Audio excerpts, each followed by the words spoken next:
Hi, welcome to my set of videos. This is Patricia Ann Landon Regali, Chief Little Flower, coming at you from the trenches of having been targeted. I am a targeted individual that have been targeted since about the age of 25 for about a couple of years. Then it would recess into the background on and off until the year of COVID, about 2020, whenever gang stalking had reemerged in full force and full effect. At the time of this recording, it is November 2024, and the gang stalking, the PSYOP assignments still continue. And so my videos they're about my experiences as a targeted individual. I had been railroaded out of a successful and thriving career as a paramedic. I've been a paramedic for about 13 years before I walked away from my profession as a paramedic for two reasons. The first one was so I could speak freely about being heavily targeted and gang stalked in medical facilities by other medical professionals. If I were to hold a job in the medical world, that would be a huge conflict of interest for me and any potential employer. And so I have a passion for sharing this with the world because what's happened to me can happen to anybody. And if we were to shrink in fear, how would anybody ever rise up to protect themselves and to arm themselves with the knowledge of objective data? And additionally, since I was being targeted in the medical world, I knew it was a matter of time before somebody was paid to bear false accusations against my license. In other words, it was a matter of time before people would just make false accusations on my license. So those were the two reasons why I had nobly walked away from my career as a paramedic. And so I decided not to renew my license because if my license was inert and non-viable, nobody could make any accusation against it. So I stayed 10 steps ahead of the community-based harassment. And so these videos are about my thoughts. They're about my experiences as a heavily targeted individual. So thank you for stopping. Hey, so today's topic is going to be about work mobbing. That's WORKMOBBING. And so with work mobbing, it's getting harassed at work by multiple individuals, or it could be just one individual, but basically it will be a form of intimidation to harass the person and to cause strife and to disrupt peace. And then but it's usually done with a double entendre, and it's carried on the back of plausible deniability. And so, if you're a targeted individual, work mobbing is just a symptom of a greater problem, which is community-based harassment, where people have sold out their souls to play demonic games on others by becoming Decepticons to gain their trust and run stage psychotic theater games on said individual. And so I have been work mobbed at a casino. I've been work mobbed at a private ambulance company on and off shift, during shift by other facilities. And I've been work mobbed in a hospital ER.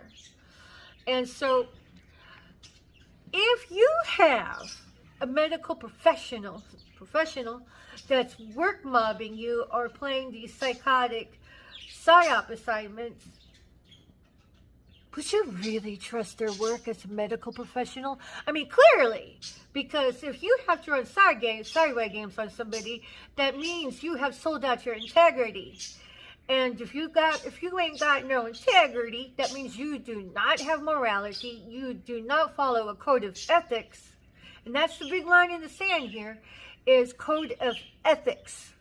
That means, did you do your due diligence on and off the clock? Did you do your own due diligence because it was your personal aptitude, not because you had to make a checkbox on somebody else's list? So, for instance, researching all of this gang stalking, those are due diligence CEs, because if you are of a mental health care professional, medical professional, and you haven't even done your own due diligence to rule in or rule out targeting of the individual or gang stalking,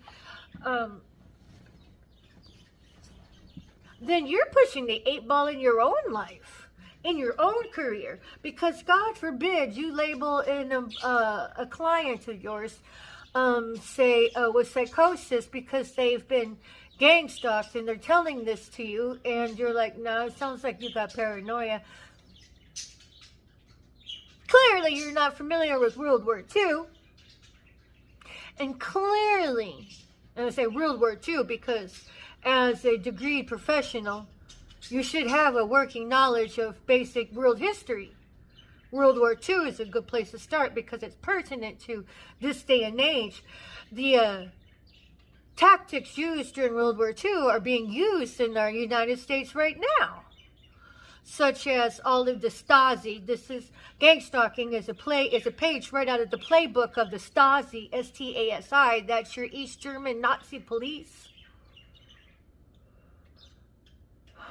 And if you don't know what happened during World War II, that makes you a pawn in this day and age. So it would behoove every medical professional to know what gang stalking is, because with the rise of perceived victims, you now have a new rise in common chief complaints that need algorithms, that need being addressed to rule in and rule out on the regular. So if you are ruling in psychosis for a patient that says, oh, I'm being gang stalked, and you haven't even done your due diligence, you need the straitjacket and you need the hell dog if you leave it unchecked. So, but with work mobbing, there's no guarantee that I go get a job in the real world and the world is still pretending this gang stalking doesn't exist. And what's group stalking?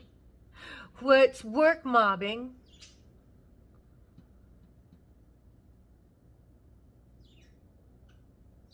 Nice truck. What's work mobbing? That makes you an easy target for today's criminals. These criminals are looking to cash people out from existence. So that's why it's important for everybody to know what group stalking is, gang stalking is, what happened during World War II, and why we have a presence of gang stalking within the context of the underground, if you will. So if I go out and I get a job, 9 to 5, whatever, or even in another healthcare company, number one, how long would it be before I was work mobbed there? Because this is insidious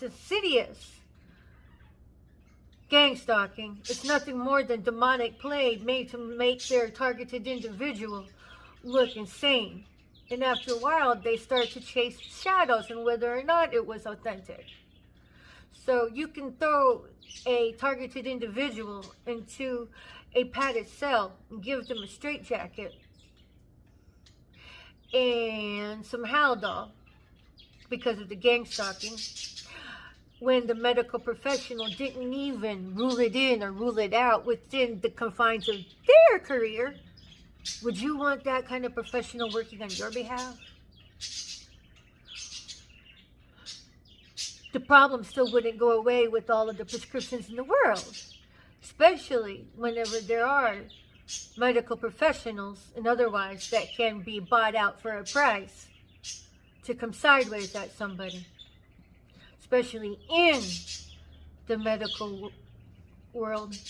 So I bring up work mobbing because it's pertinent. And if you're not familiar with the term, it's a good time to get familiar, because I'm going to ask you guys this. As a general populace, and smear campaigns are part of the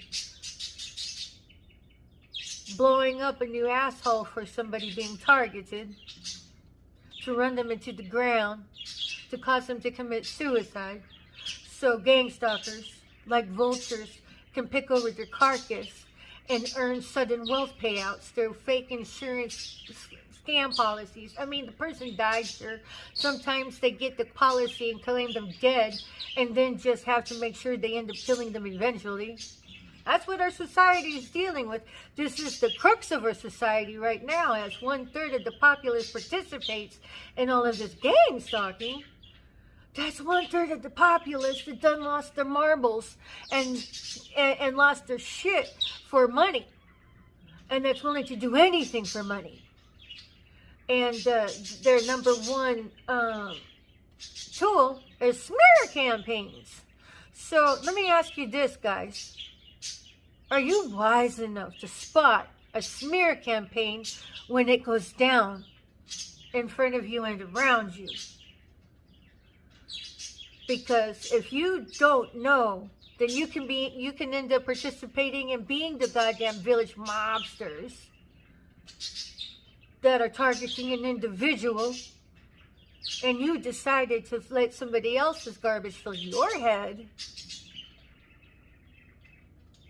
with their poison, and now they got you acting out like a goddamn mobster to somebody that you never even had a conversation with what they were accused of.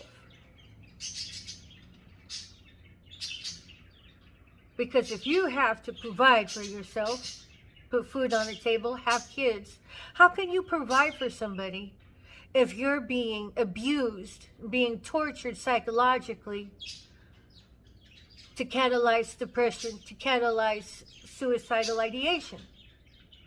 How can you provide for yourself when there are evil people doing that? Are you one of those evil people doing that? Are you doing this bullshit to your neighbor? Are you doing this to your buddy at work? Just go say this. Just go do that. That's all murder. You should know whether or not you're being an accomplice to murder. You need to be smarter than the average dumbass running the smear campaign. So for everybody that can go to work and not be work mobbed, I'm so jealous of you. I'm not jealous of much. But right now, at this moment, I'm jealous. I miss my gurney. I miss the challenges that my career brought. Shit, I just miss my career.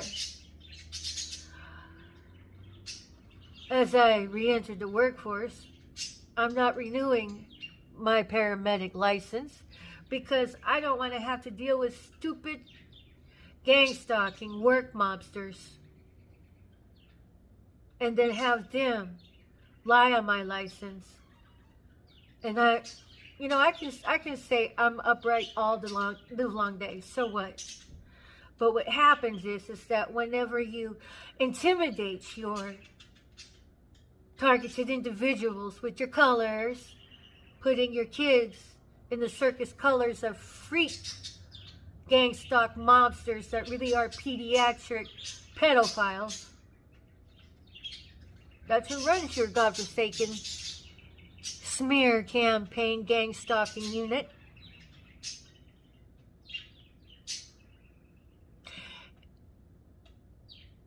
Would you be able to handle it?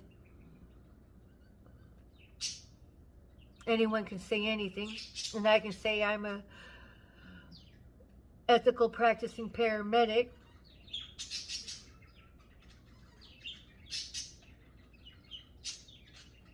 But at the end of the day, it's all between you and the Most High.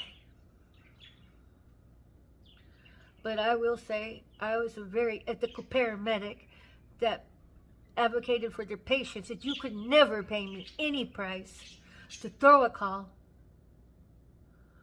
or to, yeah, man, I saw you. Whatever. I'm watching the park out here. And I noticed the patterns. Whatever. But you can never get me to throw any call for anybody. I will always give my due diligence of equal opportunity healthcare. Even say I was dispatched to a prison and a serial killer ended up, or a alleged serial killer ended up on my cot, on my gurney. I would still give them the same respect that I would give the president of Coca-Cola. The president of whatever, of whoever, of whatever attorney guild you could possibly have. Everybody gets the same care from me. And all this gang stalking, all it did was run off a viable, ethical paramedic. But what my big question is, how were all of these smear campaigns able to take root and effect when prior to COVID, I'd been a practicing paramedic for 13 years that was thriving and had a successful established career? I'm like, pull up any one of my patient care reports of the narrative. I wrote them all from scratch. All of my narratives are done from scratch. There was a template from another company one of my co-workers used. Copy paste. That was never me. So if you really want to see what kind of paramedic I've been, pull up an easy 100 from every place I've been at. That'll show my track record objectively, because subjectively, some people are too naive, too trusting, too bootlicking to not give a true shakedown on somebody. Because if my character can be disrupted this long when I was straight from a thriving paramedic, who in the paramedic world gave me the bad raps? And who went along with it? All you guys had to do was pull up my reports and see what kind of paramedic I've been. So I love my healthcare so much, I would give up my paramedic license, as I am right now, to keep it pristine and choose to work as a CNA in a convalescent center. But would I be work mobbed there too? From trying to care for the sick and dying. That says a lot if a paramedic's willing to take CNA pay just to be brutalized with psychological warfare. So for all of you gang stalkers out there, when you call 911 and you haven't reformed, I hope you get gang stalking sellout for all of your health care. Because that would just be turnaround as fair play. I mean, is it fun to be a gang stalker as long as you don't need medical help? But if you're in the medical world and you need some emergent life or limb healthcare, how good would you feel about gang stalking EMS to show up, or gang stalking certified emergency room nurse, or show up and have gang stalking doctor sell out come to your bedside and evaluate you for the organ harvest rather than for the life and limb, because that's what you all are looking at. If I could be gang stalked out of a career, as evidenced by I challenge anybody out there to take 100 of my narratives that I had written from random days at each company I've been at. Do you think it would hold up to the smear campaign that's been levied on me? How good do you feel about railroading a paramedic with your work mobbing, with your gang stalking, with your lying and your group stalking? Whatever.